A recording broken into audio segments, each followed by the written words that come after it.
Hello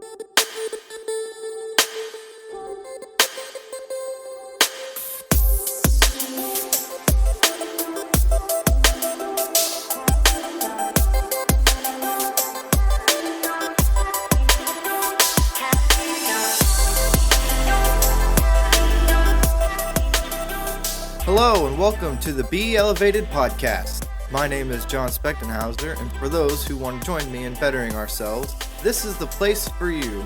I recently started a journey to get more out of my everyday life, and I would like to let you in on everything I am reading, learning, and experiencing on my journey to elevate my everyday life.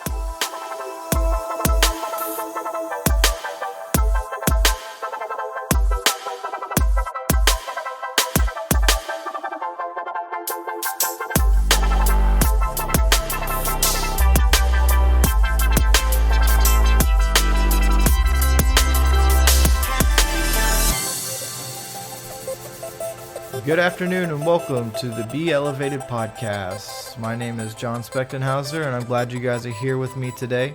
There's a few things that I'm really excited to talk about with you guys, but before I get into that, I would like to please ask you to subscribe and like and also put a comment if you would like to, wherever you may be listening, whether that's YouTube. We're now on the podcast app with Apple, which is super exciting, but was a pain to try and figure out how to do because I'm not very technologically smart, but I'm glad I figured that out, and also SoundCloud. So anyway, kind of going into what we're going to talk about now, I want to touch a little bit about, we're going to talk about climate change and some of the stuff that I've learned about climate change, which isn't very much, but it's kind of changed my perspective on things a little bit. And that's one of the reasons why I'm doing this podcast is to be the Be Elevated podcast is all about learning things and applying it and doing your own research and just growing as a person. And climate change is something I really didn't know much about. Of course, I don't really touch too much on climate change, but it kind of goes into what I'm going to start kind of talk about with the agricultural revolution. And then we're going to go into, which I've been talking about for the last few episodes now, the Headspace Guide to Meditation and Mindfulness. I'm super excited about this. Love this book, and I read it in 4 days. It's 200 pages long, and I've already started applying a lot of the principles and fundamentals that are in this book, and I love it. I highly recommend it, and I'm going to be writing a report on this book, and I'm going to hopefully get a blog started like I talked about, and I'm going to post it on there for you guys to read it. It goes more in depth. Of course, you can always read the book if you want to learn more about it. So, anyway, moving on from there. So, one of the things that I've kind of always had a closed mind on is climate change, agriculture, and stuff like that. And I'm not going to lie, I've been a little bit ignorant about it. But I didn't really have any formal education, or I guess informal education it would be. I haven't really did any research, never really read anything, never really heard anything from my opposing view. So, earlier this year, I've kind of changed my perspective on it a little bit. And it actually started out with the documentary on Netflix called Our Planet. I think that's what it's called. I'm sorry if I'm wrong. It's basically like Planet Earth. It's awesome. It's in 4K, all that stuff. But it targets more on the effects of climate change and what it's actually doing to our ecosystems. And it's such an amazing documentary. There's a few episodes, and it's definitely worth a watch. I highly recommend it. And that honestly is enough to kind of change your mind. And at least, I don't want to say change your mind fully, because it didn't change my mind fully, but it definitely has made me branch out and do my own research. And obviously, I'm not a scientist. But one of the things about this podcast that I really want you guys to understand is the Be Elevated podcast is to elevate your mind. It's to do your own research, learn, get knowledge, things that you wouldn't normally do, kind of step out of your comfort zone, not be as ignorant to some of the things that you might have been, this is a topic that I've been pretty ignorant with because I just don't know. So we'll kind of move on from here. So I was listening to a podcast the other day. What is it called? Well, it's about Agricultural Revolution by Bruce Friedrich. Frederick, I don't know. Probably thinking too much into that. I'm horrible with names, and I apologize. And it's kind of funny that my name is kind of messed up and long too. Spechtenhauser is not an easy name to say. Well, it's not an easy name to spell anyway, but to say it, it looks exactly how it's spelled. So anyway, but it's a TED Talk, yes, the daily TED Talk podcast. I was listening to this on the way to work. Like I said, that's something that I've been doing now instead of listening to music. And let's be honest, music nowadays isn't that great anyway. It's all the same crap. I've talked I talked a little bit about it in my past podcast. I should actually just do a whole podcast about how much I dislike music right now.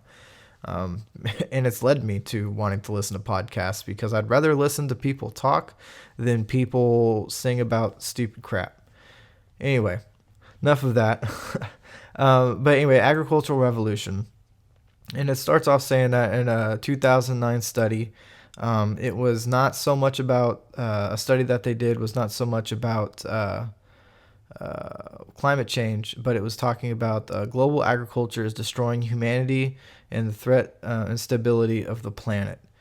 And then it talks a little bit about it, and it talks about how, we're boosting all these animals with antibiotics and stuff like that. And the antibiotics are actually making it harder for our own antibiotics to work. And I guess tens of thousands of people die every year. I don't know how true that is. I haven't done my research on that aspect of it. But it is definitely something to look into. But yeah, I guess tens of thousands of people die every year because the antibiotics aren't working the way they should be because they're eating, meat from animals that are being injected with a bunch of antibiotics. So I want to do a little bit more research into that. So I'm going to look into some articles, some books about it, maybe read. There's a lot of things published about this on opposing sides to everything. So we can look at just different views and see what's going on with there. And I will definitely let you guys know what I find out.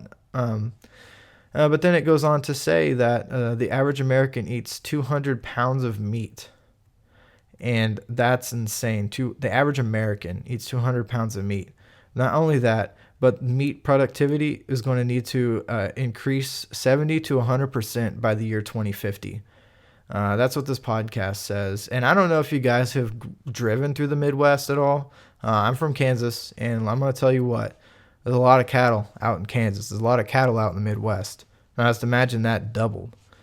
Double the cows, okay? And I'm going to tell you what, there's going to be a lot of, a lot of farmland being taken up. And that's kind of one of the things that it kind of talks about in Our Planet, the Netflix documentary. There's a lot of our grasslands and our plains. There's not really many that are unspoiled anymore because it's all used for grassland and for grazing for our animals. So that's kind of interesting. So just imagine that. There's just going to be even more cows, chickens, all that stuff taking up our land. So our resources are obviously going to start overtaking where we live, the space that we're going to need for these resources. So it's kind of interesting take on that.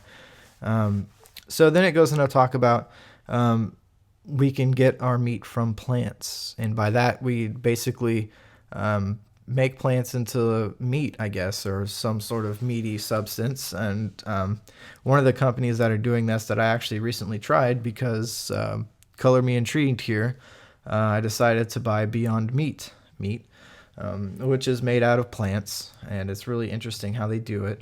When you open up the package, it looks like a hamburger. It does. You honestly probably wouldn't even know.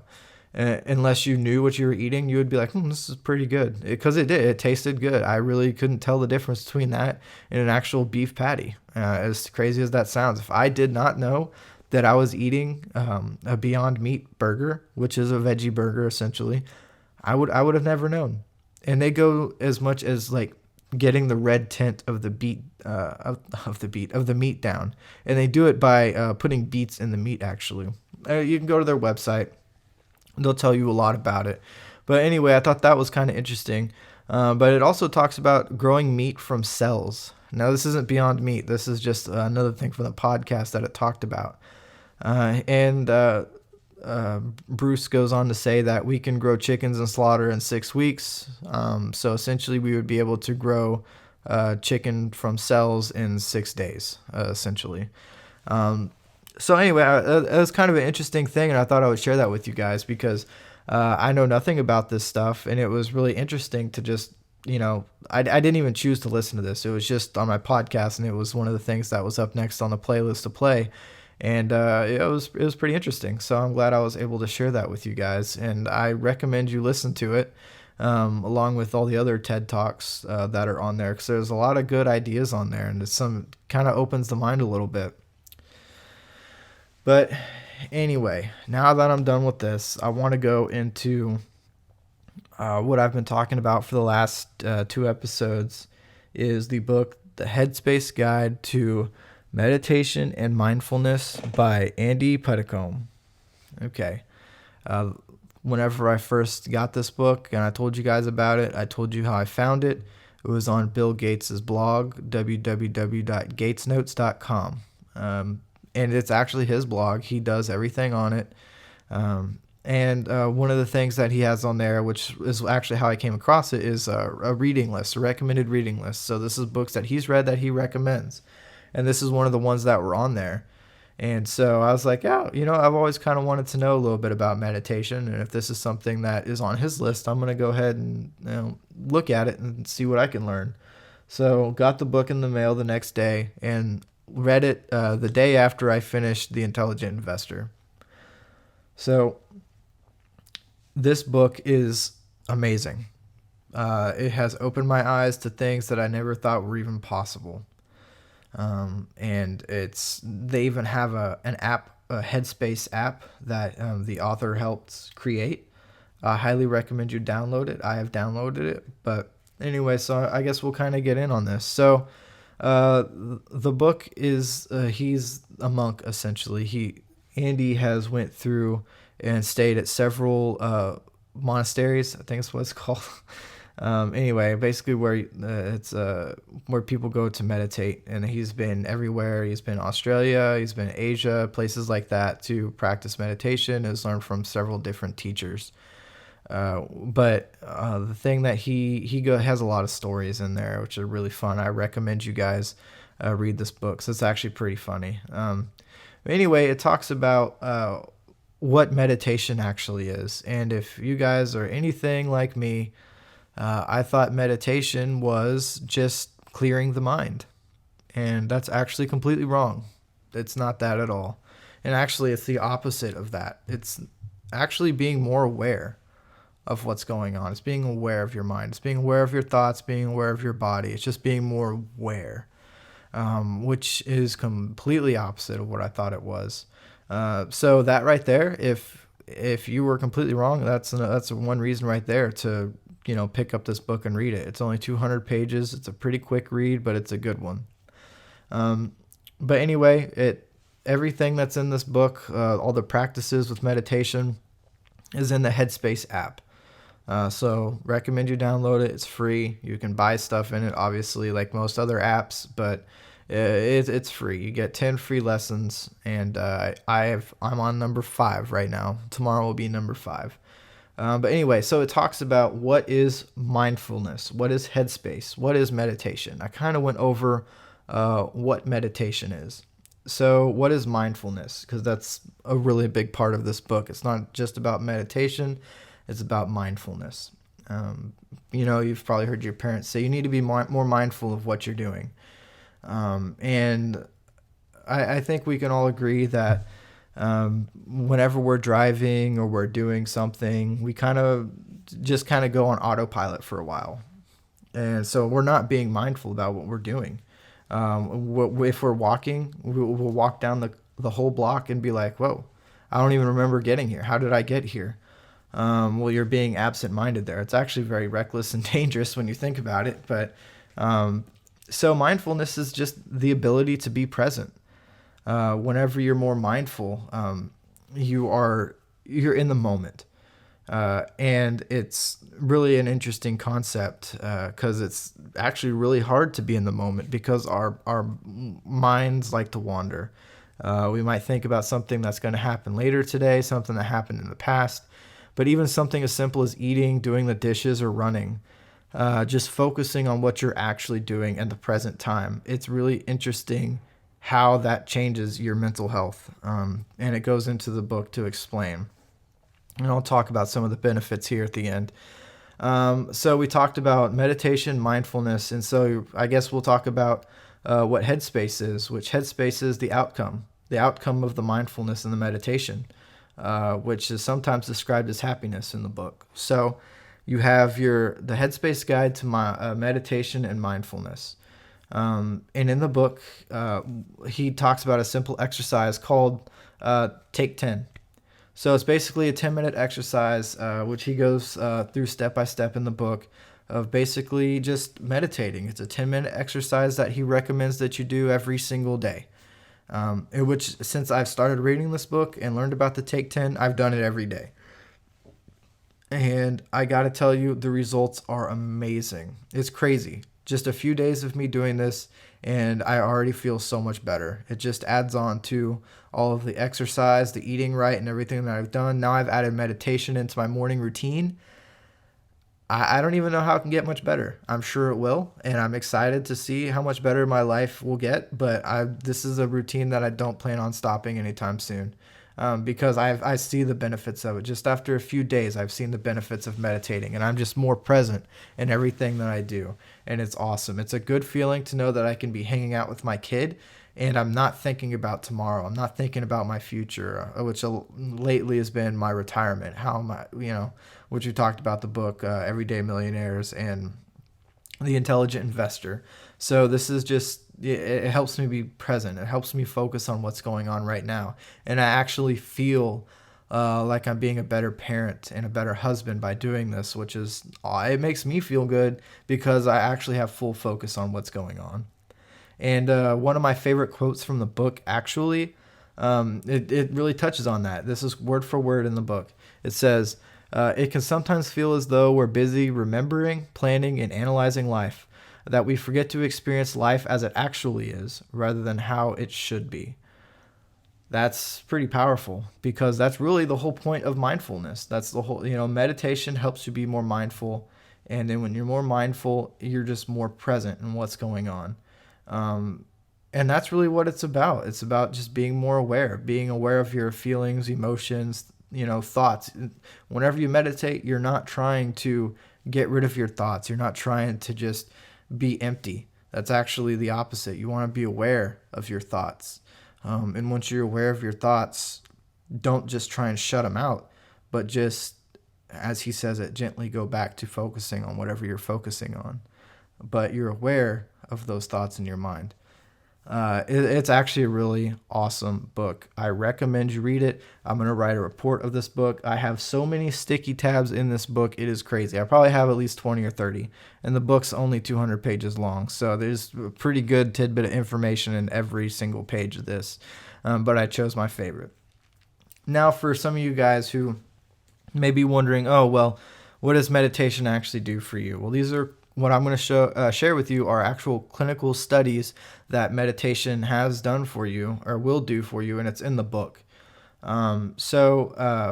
Since 2004, the UK National Institute for Clinical Excellence recommends the use of meditation or mindfulness to help with depression, anxiety, insomnia, and chronic pain.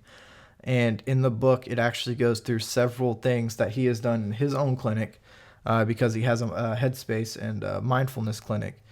And he sees patient referrals who deal with anxiety and depression and stuff like that.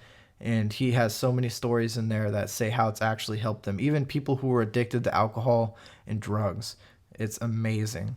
But yeah, whenever you're more mindful, it helps with your self-control. It actually improves your performance under stress because you're able to be in the present. You're able to really see what's going on and have a feel for the whole picture, and you're aware of the stress. You're aware of of how you feel. So it kind of helps you understand that stress is just an emotion that will pass. It's a feeling that will pass, and it can help you fall asleep faster. And actually, meditation, according to this, actually changes the shape of your brain, which is pretty cool. I'm not sure how. It's in the book, but I don't know word for word. But there's some scientific stuff in there it'll tell you about.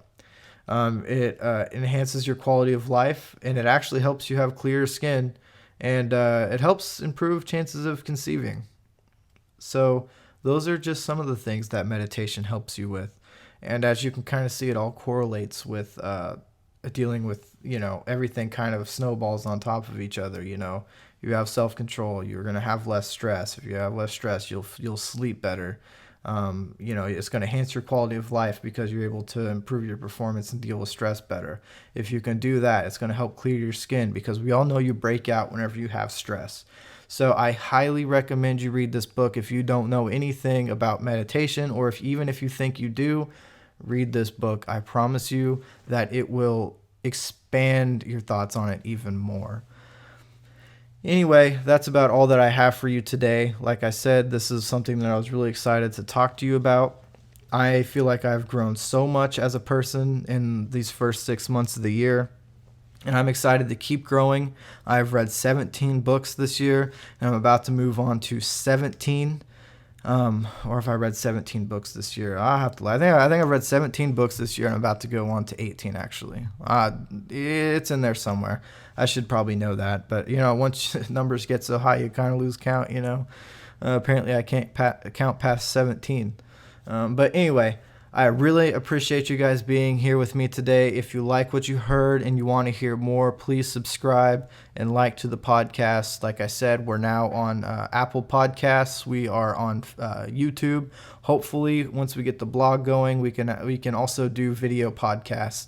These are things that I'm working on. I'm learning how to do. I am not tech savvy by any means, and all of my products are Apple products, which is a big learning curve for me because I have been learning on Microsoft products my entire life. So just bear with me on this, but hopefully we'll get the ball rolling here pretty soon.